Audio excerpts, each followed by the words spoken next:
பாரதிராஜாவோட படங்கள்ல ஒரு படம் தான் பார்த்துருக்கேன். அதாவது முழுதா பார்த்ததுன்னா ஒரு படம் தான்.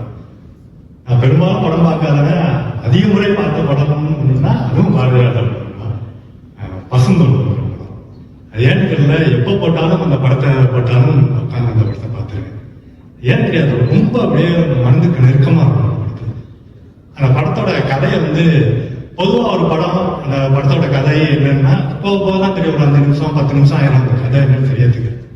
இந்த படத்துல வந்து முதல் 1 நிமிஷத்துலேயே படம் என்ன, எதை பத்தி பேசுது, கதை என்னன்னு தெரிஞ்சுக்கலாம். அந்த படம் ஆரம்பத்திலே ஒரு பாட்டு வரும், வாடா தங்கம் வாடா வைத்து பால ஊத்தி போடாது. அதுதான் அந்த கதை. டோட்டல் கிளைமேக்ஸ் தூக்கி வந்து முன்னாடி வச்சு இதான் கதைன்னு சொல்றது இருக்குல்ல, அது பாரதிராஜாவை சொல்ல முடியும். அந்த படத்தோட நான் 3 முறை பார்த்ததுனால அந்த படத்துல இருக்க காட்சிகள் எனக்கு தெரியுங்கிறதுனால 2 கேரக்டர், பிரபு ராதிகா. பிரபுங்கிற கதாபாத்திரம் வந்து ஒரு சிறு வயசுலேயே மன அழுத்தத்தில் பாதிக்கப்பட்டார்.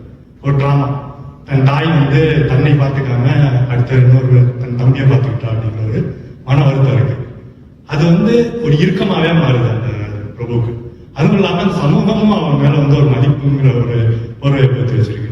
அப்ப அந்த பிரபுங்கிற கதாபாத்திரம் ஒரு இறுக்கமான கதாபாத்திரம் தான் இருக்கு.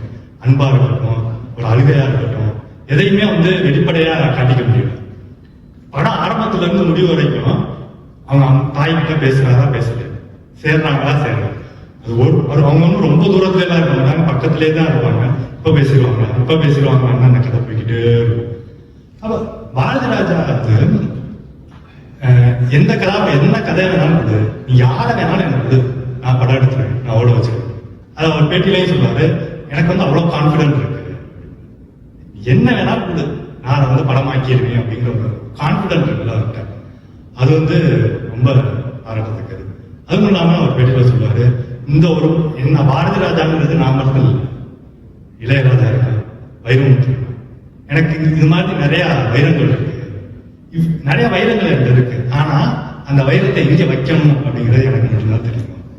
அதனால இத்தகைய பிறகு என்னால மட்டும்தான் முடியும் அப்படிங்கிற அந்த கான்பிடண்டா அந்த கர்வத்தோட பேசுறது இருக்கு. அதான் எனக்கு பாரதிராஜா ரொம்ப பிடிச்சது.